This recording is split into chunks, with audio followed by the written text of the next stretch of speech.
I welcome this public meeting because it's addressing an important issue. People in a modern world, in a globalised economy, will be able to travel all over the world, and they'll do so to look for work, to live in a decent environment, and they'll look to ensure that they improve the quality of their living. And that's why many people from this country have travelled all over the world in the past to do exactly that, to improve their lot. Well, we're now seeing workers travelling right the way across Europe and the world to come to this country to improve their standard of living, and also they're making a contribution to our economy. And we should welcome that, and we should open our arms to those people who want to come and live and work here and contribute towards our society. What we need to avoid, though, is the way in which people coming to this country for work are exploited by really unscrupulous employers, people who are trying to make a fast buck out of exploiting migrant workers. We need proper legislation to protect us all. That means real protection for agency workers, work at making sure that they are treated in the same way as everybody else, with the same trade union rights, the same rights to decent pay and decent working conditions. In that way, we prevent exploitative employers using agency workers to undercut wages and conditions.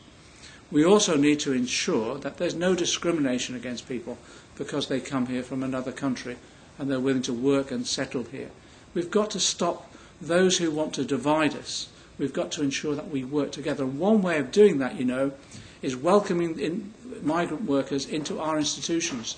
That means trade unions recruiting migrant workers and welcoming them in their role within the trade union movement itself. Do you know, over the last 2 centuries, the trade union movement in this country has been developed often by migrant workers themselves. If you look at the number of Irish trade union leaders in the 19th century and the 20th century within our movement who campaigned on behalf of all workers.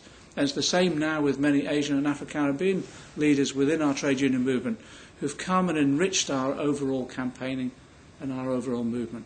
So this meeting is absolutely critically important. I want to say one other thing.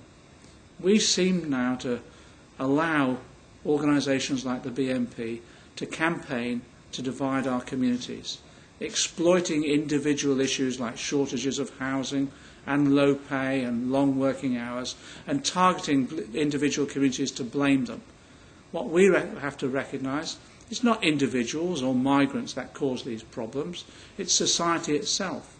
And what we need to do now is change the way we organise society.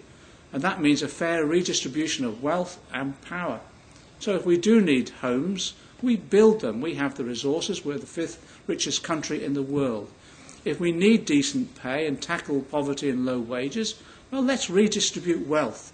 We've already seen last Christmas £10 billion in bonuses in the City of London to people who've actually brought our economy to its knees.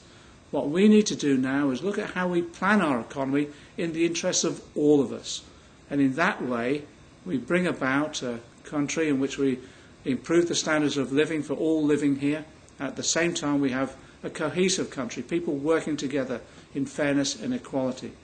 Don't let people divide us. Let's work together. Let's welcome those people who are coming into our community to improve the standards of living and to make their contribution. This meeting is an important start to that sort of campaigning, and it's happening all over the country as people are standing up for fairness and justice for everybody.